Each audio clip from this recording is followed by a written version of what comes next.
billahi minasyaitonir rajim. Bismillahirrahmanirrahim.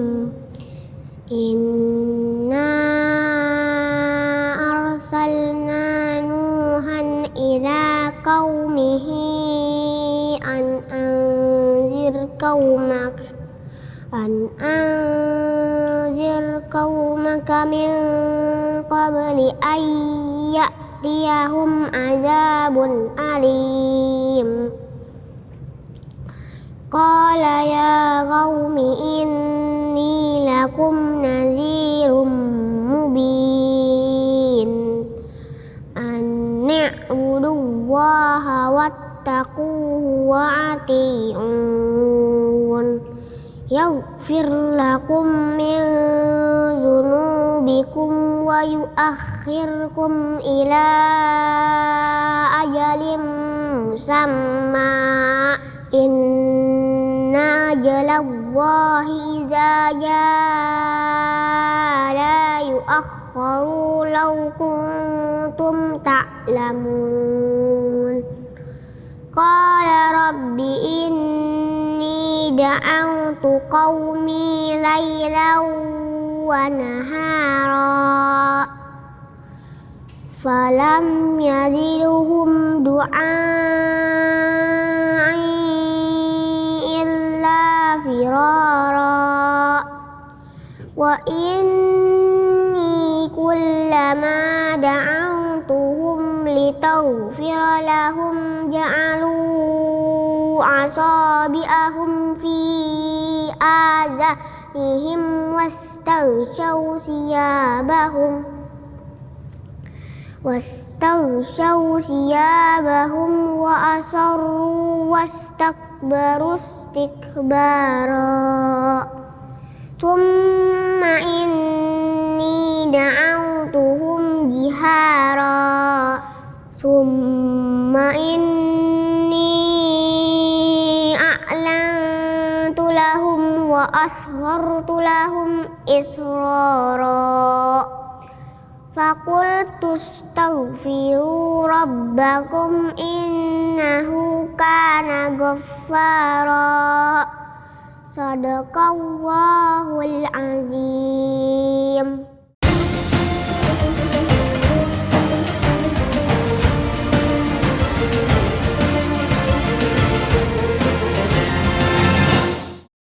Bismillahirrahmanirrahim. Assalamualaikum warahmatullahi wabarakatuh. Alhamdulillahi rabbil alamin. Wassalatu wassalamu ala rasulillahil karim Nabiyyina Muhammadin wa ala alihi wa sahbihi wa ummatihi ila yaumiddin wa ba'd. Saudara-saudariku, pemirsa Aku Suka, ayo kultum sejenak untuk berbuka.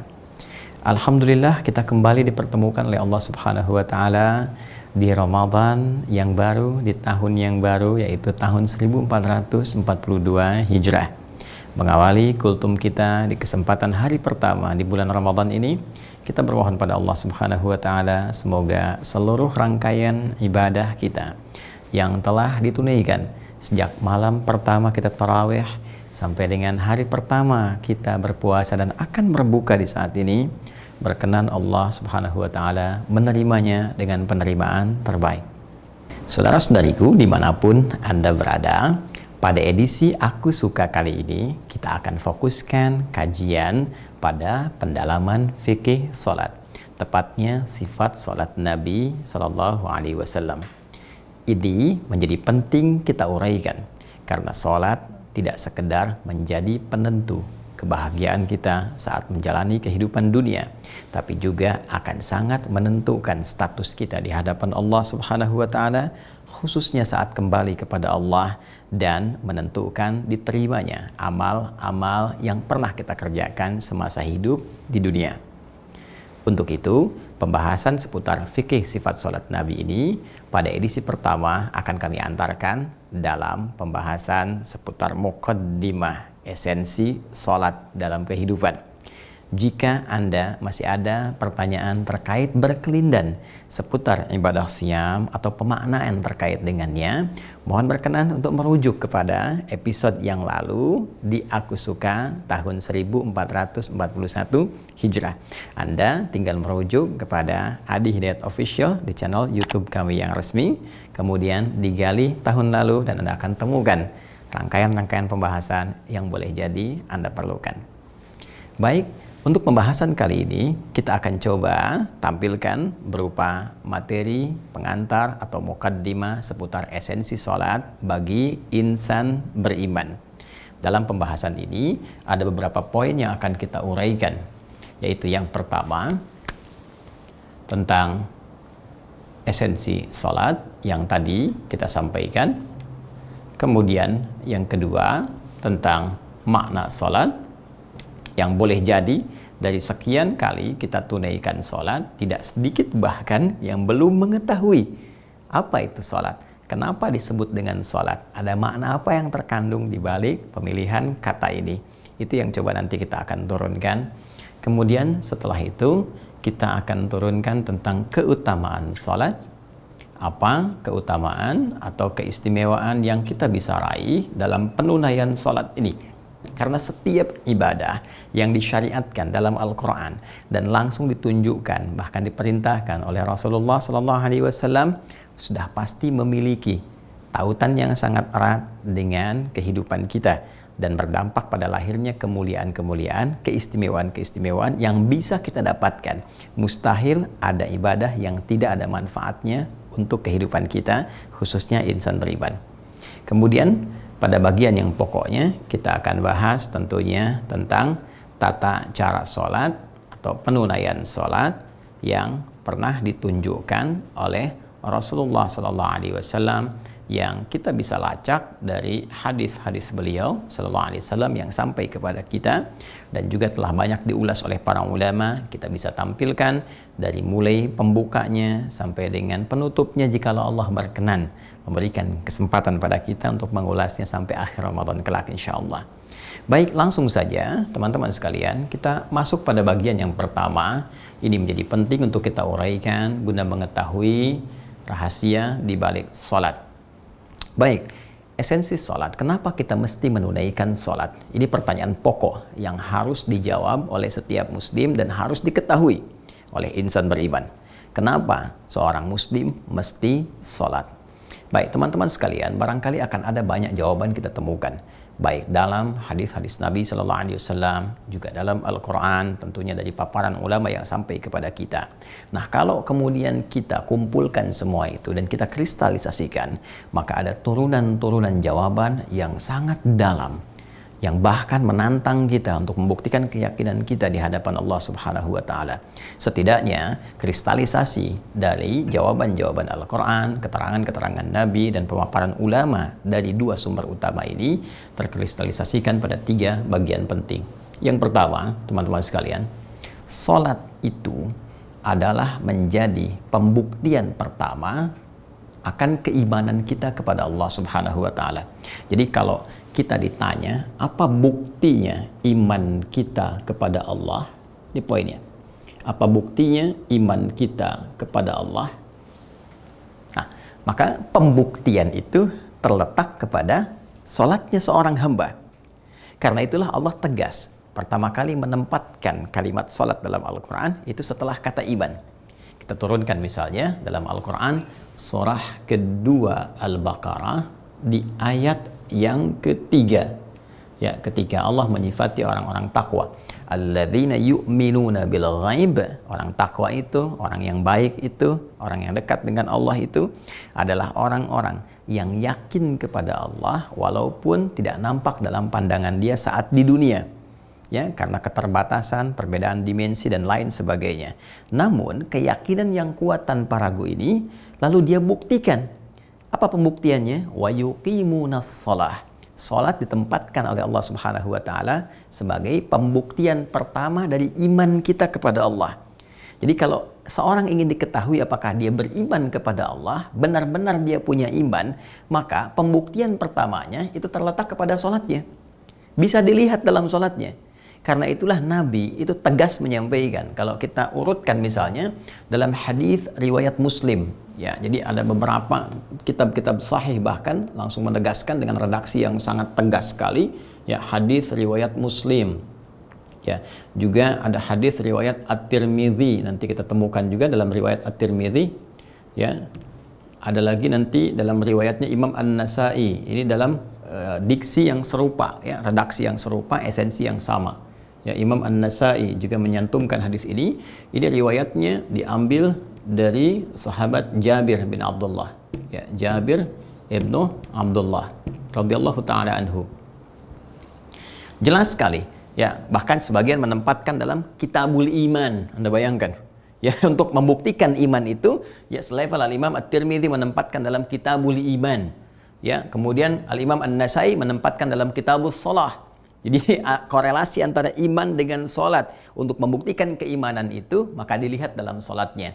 Apa yang Nabi SAW sampaikan dalam riwayat hadis Jabir bin Abdullah radhiyallahu taala anhu ini, ya, Nabi SAW menyampaikan, qala Rasulullah SAW, inna bainar rajuli wa bainas syirki wal kufri tarkus salah. Perhatikan baik-baik kalimatnya. Inna bainar rajuli, kan, inna bainar rajuli, baik.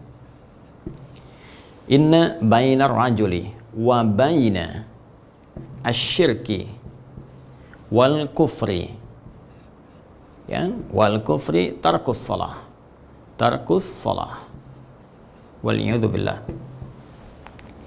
Inna bainar rajuli, sungguh, ya, ini kalimat penegasan. Inna itu harfu nasbin wa taukidin, tansibul isma wa tarfa'ul khabar, ya, mabniun alal fathi la mahalla lahu minal i'rab. Tegasnya huruf yang berfungsi untuk menguatkan satu informasi, menegaskan satu informasi, menancapkan. Nasab itu menancapkan, bukan hanya menunjuk pada harakat fathah kalimat setelahnya, tapi juga memberikan penekanan bahwa informasi yang disampaikan tancapkan pada jiwa, jangan sampai goyah. Ya, nasabar rajulu asahu fil ardi, seorang laki menancapkan, ya, tongkatnya di bumi sampai tegak, sulit untuk digoyangkan. Jadi seakan Nabi ingin mengatakan, ya, ditegaskan, dikuatkan kata Nabi, inna bainar rajuli, sungguh antara seseorang itu, ya, rajul di sini diartikan oleh para ulama hadis tidak hanya mencakup lelaki, ya, tapi menunjukkan kalau kita sinekdok pas prototo, ya, sebagian mewakili keseluruhan, ya, menunjukkan seseorang, setiap orang yang punya iman, ya. Jadi kadang-kadang kata rajul ini digunakan kiasan pada sosok yang sudah mantap dengan pilihan, ya, sosok yang punya kekuatan, ya, sehingga disebut dengan rajuliyah, ya, sesuatu yang kuat, kokoh. Jadi kalau seseorang itu kokoh imannya, kuat dia, inna bainar rajuli wa bainasyirki wal kufri, sungguh antara seseorang yang kokoh itu, ya, imannya yang kuat, wa bainasyirki, dan dibedakan dengan syirik. Jadi perbedaan antara, ya, perbedaan antara orang yang beriman, yang kokoh imannya, dengan orang yang syirik, dengan syirik, wal kufri, dan dengan kekufuran, yaitu apa? Tarkus salah. Esensinya terletak kepada ditinggalkannya salat ataukah dikerjakannya salat. Jadi orang-orang yang benar-benar beriman, hadis ini ingin menegaskan, orang-orang yang beriman itu yakin kepada Allah bisa dibedakan dengan lawan dari iman. Lawan dari iman itu kan cuma dua, ya, kufur dan syirik. Kufur itu lebih umum dibandingkan dengan syirik. Ya, syirik lebih khusus dibandingkan dengan kufur, karena kufur itu sifatnya luas, ya, luas. Nanti bisa ada kufur nikmat, gitu kan? Ada kufur dalam bentuk perbuatan dan seterusnya, ya. Yang puncaknya kufur kepada Allah dalam bentuk keyakinan. Ya, kalau syirik, nah ini jelas penghambaan kepada selain Allah Subhanahu wa taala, atau menyertakan, ya, yang lain-lainnya dalam penghambaan kepada Allah Subhanahu wa taala. Ya, secara singkat, syirik dan kufur ini adalah lawan daripada iman. Jadi kata Nabi rumus cepatnya, kalau Anda ingin mengetahui seseorang yang beriman dengan tidak beriman, baik tidak berimannya itu karena dia syirik ataupun kufur, maka lihat sholatnya. Ya, kalau dia meninggalkan sholat, ini pertanda imannya bermasalah. Ya, karena tarkun di sini, ya, menggunakan dhammah di sini, ini jelas menunjukkan unsur kesengajaan, mengabaikan. Ya, jadi ada orang yang memang memandang rendah sholat, atau mengabaikan sholat, kan, atau melihat sholat sebagai hal yang tidak bernilai, maka itu imannya dipertanyakan oleh Nabi SAW. Ini menunjukkan bahwa betapa punya kedudukan tingginya sholat, ya, di hadapan Allah Subhanahu wa taala, sampai Nabi pun memberikan pernyataan yang sangat tegas bahwa untuk membedakan seorang beriman dengan yang imannya bermasalah, atau bahkan tidak beriman, lihat aja sholatnya. Kalau dia tinggalkan sholatnya dengan sengaja, diabaikan sholatnya, dianggap remeh sholat, ini menunjukkan sampai dengan bukan sekedar imannya bermasalah, boleh jadi tidak ada iman dalam dirinya. Ya, karena itu pentingnya sholat kita kerjakan teman-teman sekalian. Pertama adalah membuktikan keimanan kita kepada Allah Subhanahu wa taala. Dan keimanan kepada Allah ini pokok yang paling pertama dalam Islam. Ya, ini yang paling menentukan tauhid kita kepada Allah Subhanahu wa taala. Jadi ketika kita menyatakan beriman, kita ucapkan bertauhid, asyhadu an la ilaha illallah, gitu kan? Asyhadu an la ilaha illallah.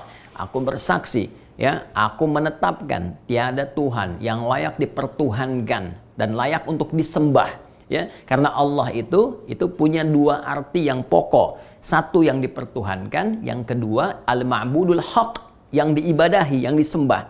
Jadi ketika Anda mengatakan la ilaha illallah, itu Anda sudah komitmen hanya menjadikan Allah sebagai Tuhan, gak ada yang lainnya, dan membuktikan kemudian komitmen itu, keyakinan itu dengan apa? Dengan menyembahnya. Makanya kalimat Allah itu sudah melekat kalau dalam jiwa kita, itu pembuktiannya sudah hanya dua. Mengesahkan Allah, tidak ada yang lain, qul huwallahu ahad, kemudian membuktikan komitmen itu dengan apa? Dengan menyembahnya. Nah, cara menyembah Allah itu lewat apa? Ya lewat salat. Ya, makanya kemudian syahadatnya kan diteruskan wa asyhadu anna Muhammadar Rasulullah, dan kita meyakini Nabi Muhammad SAW utusan Allah. Di antara fungsi utusan itu menuntun kita bagaimana menyembah Allah lewat salat. Itulah sebabnya kita bahas sifat salat Nabi SAW, karena Nabi menuntun kepada kita bagaimana cara menyembah Allah dengan benar. Dan karena ini menjadi pembuktian dari iman, ya, seorang hamba, maka setiap insan yang beriman kepada Allah Subhanahu wa taala sejak Nabi Adam sampai kehidupan berakhir dalam risalah Nabi Muhammad SAW yang sangat kita cintai, maka sholat ini akan menjadi ibadah pokok yang ditunaikan. Karena itu banyak berita dalam Al-Quran, bukan hanya di era Nabi Muhammad SAW saja, sampai ke kini, sampai kehidupan berakhir. Bahkan sebelum Nabi Muhammad, perintah sholat itu sudah ada. Ya, sudah ada. Dan kita yang paling sempurna dalam penunaiannya. Nabi Isa misalnya sholat. Kita bisa lacak, bahkan diabadikan dalam Al-Quran informasinya di surah ke-19 Maryam, ya, di ayat 31 sampai 33-nya Anda temukan di situ bagaimana Nabi Isa kemudian menyampaikan bahwa beliau pun diperintahkan untuk sholat. Kemudian ada Nabi Ismail, ya, alaihi salam, kakek moyangnya Nabi Muhammad SAW, bahkan beliau pun meminta keluarganya untuk sholat. Ada diabadikan di Quran surah 19 Maryam ayat 55. Wa kana ya'muru ahlahu bis-shalah. Bahkan yang paling tegas yang mengandung makna ini, ya, adalah kisah yang dicontohkan dalam Al-Qur'an langsung di surah Thaha, surah ke-20 ayat ke-14. Itu jelas sekali hubungan antara tauhid, penghesaan Allah, penyembahan langsung dengan pembuktian salat. Ya, ketika Allah Subhanahu wa taala menegaskan kepada Nabi Musa alaihi salam saat diberi risalah, ya, kemudian Allah menegaskan kalimatnya, perhatikan betul, tegas sekali. Innani anallah. Ya, innani, nih pakai hurufnya taukid lagi, pakai nun wiqayah lagi, menunjukkan kekuatan, ya, kepada Allah Subhanahu wa taala. Innani, ya, sungguh hanya akulah, kata Allah. Aku tegaskan, ya, hanya akulah Allah. Satu-satunya yang layak dipertuhankan, satu-satunya Tuhan dan layak untuk disembah, satu-satunya Tuhan yang harus disembah, ya kan? La ilaha illa ana. Ditegaskan lagi, ya, kalimat Allah itu tegaskan lagi. Jadi cukuplah Allah mengatakan innani anallah, sebetulnya cukup. Tapi untuk menegaskan dua fungsi tadi, Allah langsung kemudian sampaikan kepada kita supaya tidak ada pemaknaan yang lain. La ilaha illa ana. Kata Allah, ingat ya, nggak ada Tuhan yang layak dipertuhankan kecuali aku, kata Allah. Ya, kecuali aku. Nah, inilah saya sering katakan, kalau Tuhan yang hak, yang benar, maka ada fitrah ketuhanan. Akan pede mengatakan, saya Tuhan yang benar, ya, Tuhan yang sesungguhnya. Tapi karena manusia makhluk tidak punya fitrah itu, dan waliyadzubillah laisa kamitslihi syai', maka mustahil ada yang mengatakan saya Tuhan. Apalagi penegasan yang kedua, fa'budni, sembah saya. Ya, coba lihat. Nama Allah mewakili dua hal. Satu, menuhankan hanya Allah saja dengan sifat ketuhanannya. Yang kedua, pembuktian dari menuhankan itu berupa penyembahan kepada Allah. Fa'budni, sembah saya. Sekarang tunjukkan kepada saya kitab mana yang ada di muka bumi yang mengatakan dengan sangat pede luar biasa, saya Tuhan, sembah saya. Tanpa ambigu, tanpa penjelasan kemana-mana, langsung pada intinya, saya Tuhan, sembah saya. Demi Allah saya katakan, hanya dalam Al-Quran yang tegas mengatakan, innani anallah, kata Allah, sayalah Allah. Saya tegaskan, sayalah Allah, la ilaha illa ana, kata Allah, nggak ada Tuhan yang layak dipertuhankan kecuali saya. Fa'budni, sembah saya. Jadi ketika seseorang sudah mengatakan, la ilaha illallah, ya, tiada Tuhan selain Allah, hanya Allah yang dipertuhankan, maka selanjutnya kata Allah ini menuntut pembuktian kepada kita. Kata Allah, fa'budni, sembah saya. Buktikan keimananmu itu. Nah, ketika kita bertanya bagaimana cara menyembahmu ya Allah, teruskan ayatnya. Quran surah 20 tadi, Thaha ayat ke-14, teruskan. Ya, wa aqimis shalah, wa aqimis shalata lidzikri. Maka cara menyembah Allah itu langsung diterangkan oleh Allah, dan tunaikanlah salat. Jadi cara menyembah Allah itu lewat salat. Ya, makanya dalam sholat nanti kita mengatakan komitmen penyembahan kita. Disebutkan bahkan 17 kali dalam sehari. Iyyaka na'bud. Iyyaka na'budu wa iyyaka nasta'in. Kita katakan hanya kepadamu saja ya Allah. Hanya engkau saja. Ya, karena di bahasa Arab itu bisa na'budu iyyaka, bisa iyyaka na'bud. Kalau na'budu iyyaka, bisa wa ghairaka. Ya, menyembah kepadamu dan selainmu. Tapi ketika dimajukan kata iyakanya, dalam ilmu balaghah disebut ikhtisas. Al-ikhtisas, mengkhususkan sesuatu saja tanpa yang lain. Jadi ketika kita mengatakan langsung dibimbing oleh Allah, iyyaka na'bud, hanya engkau yang kami sembah ya Allah. Dan titik itulah pembuktian pertama keimanan kita kepada Allah subhanahu wa ta'ala sebelum kita ruku dan sujud. Karena itu nanti di hadis qudsi jawabannya itu langsung, hadza baini wa baina 'abdi wa li 'abdi ma sa'al. Ini perjanjian komitmen antara aku dengan hambaku, kata Allah. Kalau benar hambaku dengan komitmennya sampai kalimat ini, apapun yang dia minta aku akan kabulkan. Nanti dalam praktek kita akan bahas bagaimana implementasi dari hadis yang dimaksudkan, serta bagaimana cara menggunakan keistimewaan sampai bacaan ayat tadi. Nah, intinya teman-teman sekalian, kenapa kita sholat? Ya, maka jawaban yang pertama untuk membuktikan iman kita kepada Allah. Ya, kalau bahasa paling tegasnya untuk menyatakan kita muslim. Ya. Jadi orang Islam itu gampangnya dilihat dalam sholatnya. Ya, karena itu di sholatnya itu ada syahadat. Silahkan cek, dalam sholat kan ada syahadat. Syahadu an la ilaha illallah, syahadu anna Muhammadar Rasulullah. Ada sholat, dalam sholat kemudian ada komitmen, ya, pengabdian, komitmen penyembahan, ada doa dan sebagainya. Jadi ini yang paling pokok. Artinya kalau ada seorang mengaku beriman, ada seorang mengaku muslim, tidak sholat, maka imannya dipertanyakan dan bahkan boleh jadi mendapatkan penolakan dari Allah Subhanahu wa taala, ya, atau dinilai bermasalah oleh Allah Subhanahu wa taala, baik dalam keterangan Al-Qur'an ataupun hadis-hadis Nabi sallallahu alaihi wasallam yang dirangkum oleh para ulama kita.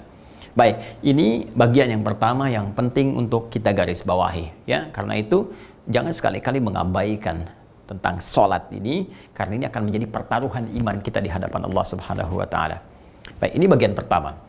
Yang kedua, teman-teman sekalian, berakar dari sini pula sesungguhnya. Karena ini adalah pembuktian iman kita kepada Allah.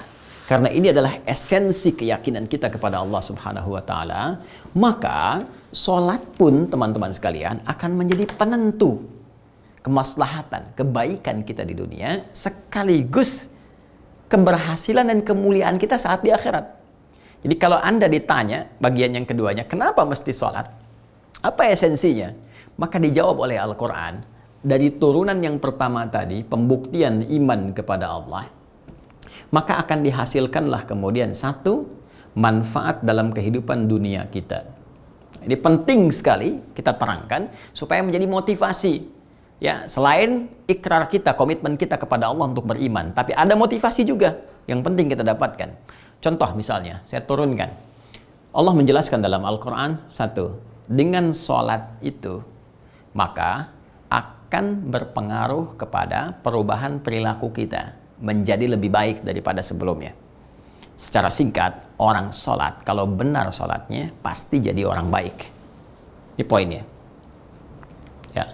Kita bisa dapatkan ini isyaratnya di Quran surah ke-29 Al-Ankabut ayat 45.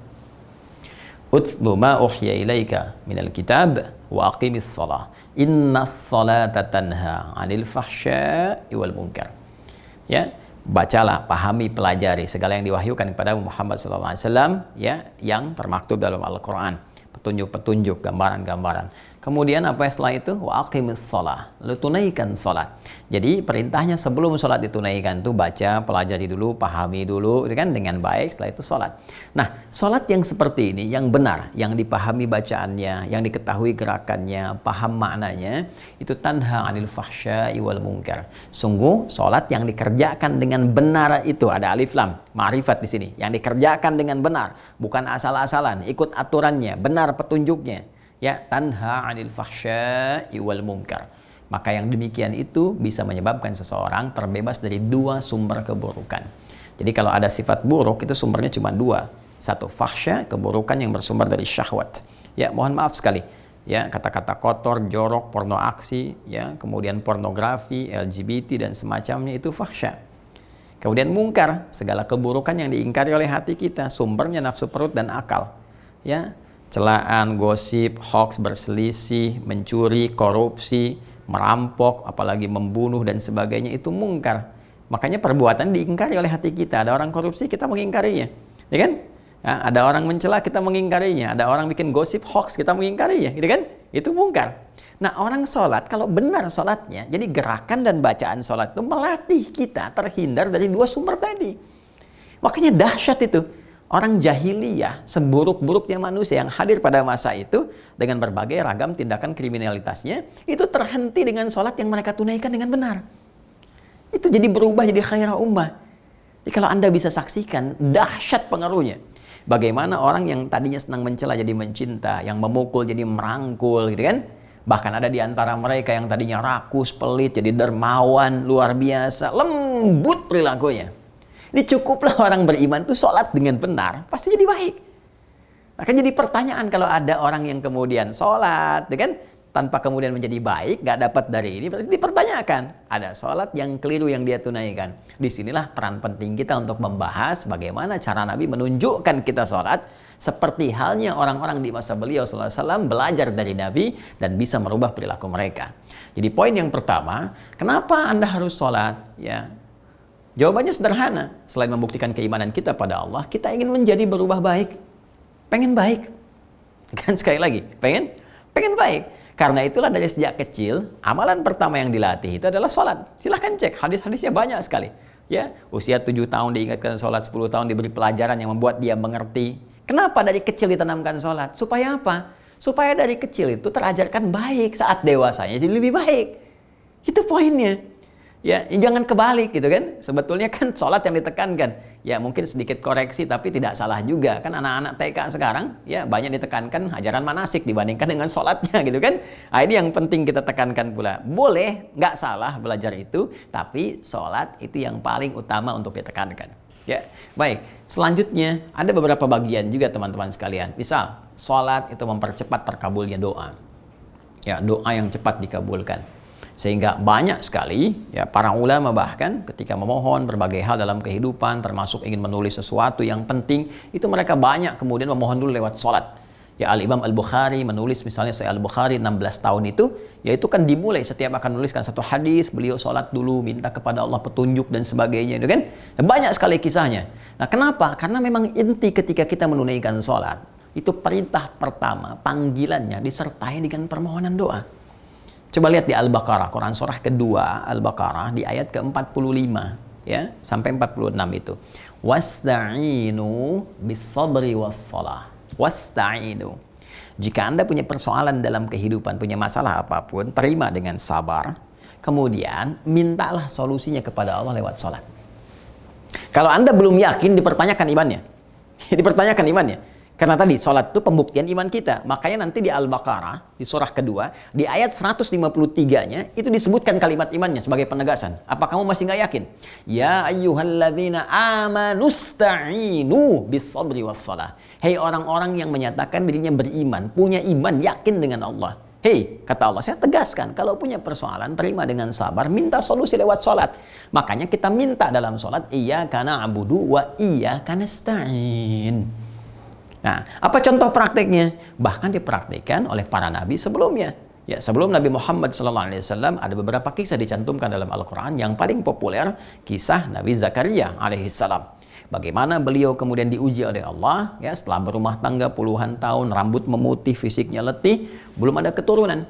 Maka apa yang dilakukan oleh beliau? Di mihrab kemudian beliau menunaikan salat. Begitu menunaikan salat, berdoa dalam salatnya. Itu diabadikan di Quran.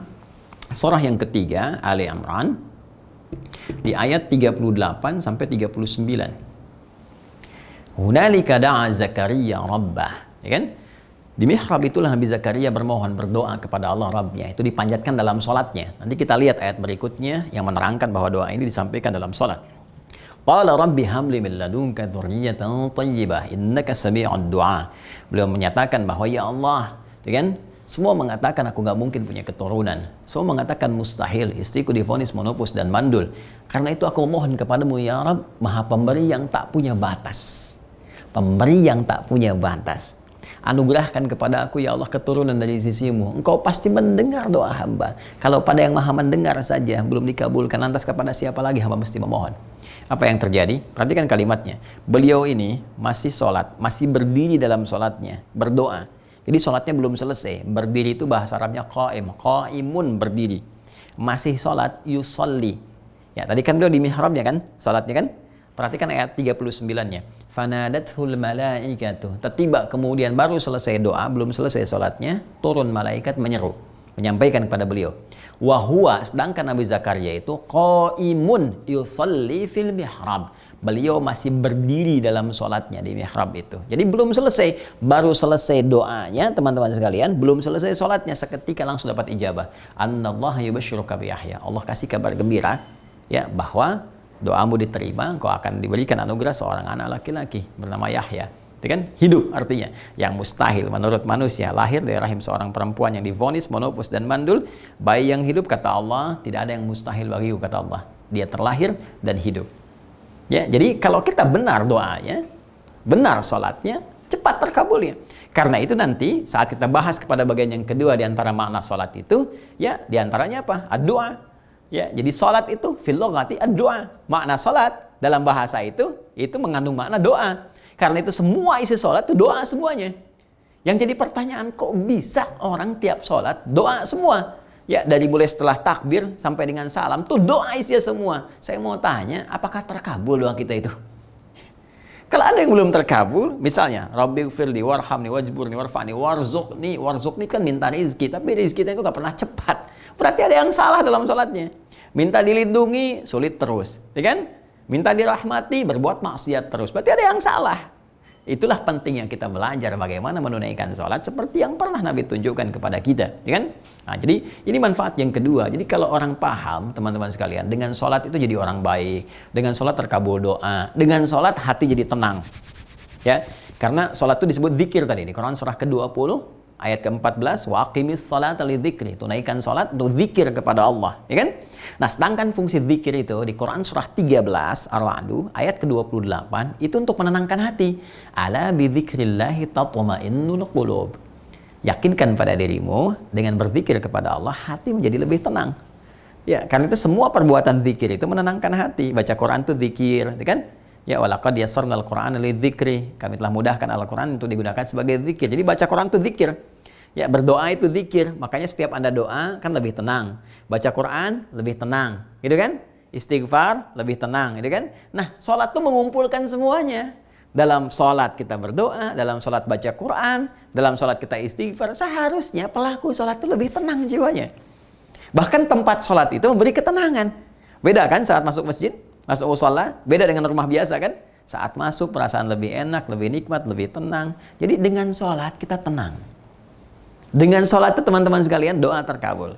Dengan sholat kita lebih baik. Dengan sholat kemudahan kita dapatkan. Banyak nanti ayat yang membentang. Karena waktu terbatas saya hanya contohkan dari sekian banyak itu hanya 3 saja tadi. Jadi baik, doa dikabulkan, kemudian memberikan ketenangan pada jiwa. Nah, orang-orang yang paham tentang ini, dia akan mengerti. Makanya ketika ada panggilan sholat, yang ada semangat. Allahu Akbar, Allahu Akbar. Ada kan? Yang terpikir dia bukan beban, yang terpikir di benaknya. Kalau mengerti esensi sholat ini, itu yang pertama. Aduh, iman saya ditanya nih sama Allah. Ya, iman saya ditanya begitu dengar suara adzan, Allahu Akbar, Allahu Akbar. Ya Allah, iman saya ditanya nih, ada nggak? Saya harus buktikan. Kemudian yang kedua, ada peluang nih, saya punya masalah. Allah akan jawab doa saya. Ya, Anda kebayang nggak? Anda kan sering nyari kan orang yang bisa membantu Anda, ngasih masukan, ngasih solusi dan sebagainya. Nah, ini Anda langsung diundang oleh Allah, pencipta Anda, pencipta saya, pencipta kita. Dan mengatakan kepada kita, kalau punya masalah datang sekarang, aku jawab. Itu semua ada di situ. Kan ini yang ironis tuh begini, kita mengakui Allah pencipta, kita mengetahui Allah maha mengetahui, kita meyakini Allah pemberi, kita meyakini Allah maha punya segalanya, punya rezeki, punya segala hal. Tapi yang paling aneh, ketika diundang untuk diberikan itu, Anda nggak datang, Joni. Gitu kan? Ada sesuatu yang salah kan? Gitu. Jadi kenapa? Karena sebagian orang tuh nggak paham tentang ini, taunya beban aja. Ya taunya kewajiban. Jadi itu yang dibebankan di benaknya. Nggak ngerti kewajiban itu sebetulnya adalah feedbacknya, manfaatnya ke kita. Jadi Allah tuh saking sayangnya kepada kita, mewajibkan kepada kita supaya kita dapat ini. Sebab kalau nggak diwajibkan, susah hidup kita. Jadi baliknya ke kita. Allah tuh nggak rugi semuka langit dan bumi tidak menunaikan sholat, nggak ruku, nggak sujud kepada Allah, tidak akan menurunkan status Allah sebagai Tuhan. Jadi saking sayangnya Allah kepada kita, diwajibkan. Ini diwajibkan aja masih begini, masih nanya lagi. Kan cara berpikir yang keliru gitu. Nah karena itu teman-teman sekalian, saking sayangnya Allah bagi kehidupan kita di dunia, maka diwajibkan sholat pada kita. Ya, tujuan pertama membuktikan komitmen kita kepada Allah dalam iman, dan selanjutnya ketika komitmen itu dipatuhi, ya, kemudian kita ikuti dengan benar, maka Allah berikan rangkaian kebahagiaan di dunia. Nanti kalau kita bahas lebih panjang banyak, menjadi orang baik, diberikan ketenangan, ya, kemudian yang tadi telah kita sampaikan, doa dijawab, nanti ada kunci kesuksesan dan kebahagiaan, ya, kunci dilepaskan dari berbagai persoalan, nanti ada turunan-turunan lagi kalau benar sholatnya. Dan puncaknya adalah setiap kita mengerjakan sholat, itu ada poin yang dibawa pulang ke akhirat nanti. Ya, akan dibawa pulang. Nah, karena sholat menentukan seseorang menjadi baik atau tidak. Ya, karena kalau sholat yang benar kan baik, ada kebaikan datang, kebaikan turun. Nah, kebaikan ini akan menyertakan amalan-amalan lain. Tapi kalau sholatnya nggak benar, akan ada turunan jelek kepada yang lain. Jadi karena sifat karakternya ini jelek, karakter dirinya jelek, karena sholatnya kurang bagus, maka dibawa kemanapun jelek. Dibawa haji jelek. Alih-alih berhaji dengan benar, kok malah gibah, malah berselisih, gitu kan, dan sebagainya. Dibawa zakat juga jelek, malah ria, pasang spanduk dari Sabang sampai dengan Merauke, gitu kan. Dibawa kemudian ke amalan siam juga tidak benar, hubungan dia dengan Allah kemudian tidak menjadi baik. Nah, jadi persoalan. Karena itu di akhirat, inna awwala ma yuhasabu bihil abdu yaumal qiyamati as-shalah. Kata Nabi tegas mengatakan, amalan pertama yang akan dihisab oleh Allah di akhirat yang sangat menentukan itu adalah salatnya. Nah, dalam konteks kehidupan akhirat pun, jadi salat akan menjadi penentu amalan kita saat menghadap kepada Allah, dan akan menentukan menjadi parameter diterima amal-amal yang lainnya. Idza salahat salaha sairu amalih, jika benar salatnya, maka ini menunjukkan dan memberikan indikasi bahwa amal-amal lain pun akan selamat. Tapi wa in fasadat atau idza fasadat, kalau bermasalah rusak salatnya, maka ini tanda yang buruk, fasada sairu amali, maka amal-amal lain pun akan menjadi bermasalah. Dan karena itulah teman-teman sekalian, salat esensinya terkristalisasikan pada 3 bagian utama. Salat membuktikan keimanan kita kepada Allah. Jadi kalau Anda mengaku beriman, ya, Anda mengaku beriman kepada Allah, maka lihat salatnya. Jelas. Salat memberikan banyak dampak kebahagiaan dan kesuksesan hidup kita di dunia. Yakini, karena kita yakin, iman, yakin tanpa ragu, yakini itu. Begitu benar ditunaikan, Allah berikan feedbacknya kepada kehidupan kita. Dan lebih daripada itu, salat akan menentukan keadaan hidup kita saat di akhirat. Antara mulia dengan nestapa, antara bahagia dan merana.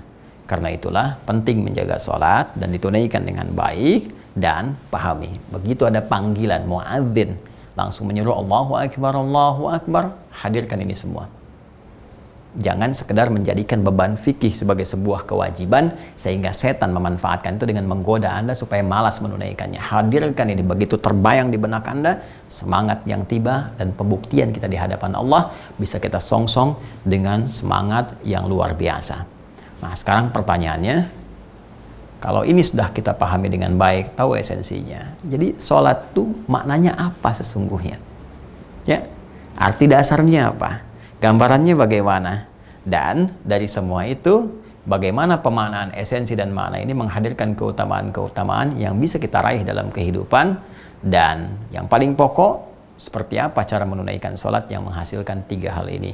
Insya Allah kita akan bahas itu semua pada episode yang kedua di Aku Suka.